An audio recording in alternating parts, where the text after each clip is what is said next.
Hello, ഇന്ന് ഞാൻ cauliflower വെച്ചിട്ട് ഒരു വെറൈറ്റി ഡിഷാണ് ഉണ്ടാക്കുക. ആദ്യം നമുക്ക് ഈ കോളിഫ്ലവർ ഒരു 5 മിനിറ്റ് മഞ്ഞൾ വെള്ളത്തിൽ മുക്കി വെക്കാം.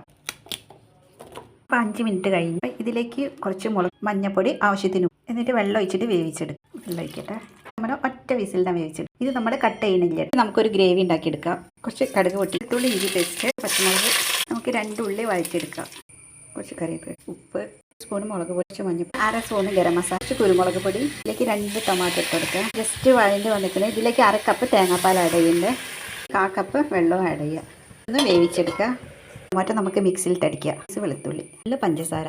നമ്മുടെ കോളിഫ്ലവർ ഇവിടെ വെന്തിട്ടുണ്ട്. ഗ്രേവി ഇവിടെ സെറ്റായിട്ടുണ്ട്. കുറച്ച് മല്ലിപ്പൊടി ഇട്ട് കൊടുക്കുക. ഫ്ലവർ ഇതിലേക്ക് ഇട്ട് കൊടുക്കുക. ടൊമാറ്റോ സോസ് ഒഴിച്ച് കൊടുക്കുക. കുറച്ച് ഗ്രേവി ഒഴിച്ച് കൊടുക്കുക. 3 മിനിറ്റ് കൂടെ വേവിക്കുക. ഒന്ന് മറിച്ചിട്ട് കൊടുക്കുക. 1 സ്പൂണ് പിരിയ മുളക് പൊടിയാണ്. 1 സ്പൂണ് പച്ചവെളിച്ചെണ്ണ വയ്ക്കുക. കുറച്ച് മല്ലിച്ചപ്പ്. അപ്പം നമ്മുടെ കോളിഫ്ലവർ ഇതാ ഇവിടെ വെന്ത് സെറ്റായിട്ടുണ്ട്. അപ്പോൾ ഇത്രയുള്ള വീഡിയോ ഇഷ്ടപ്പെട്ടു.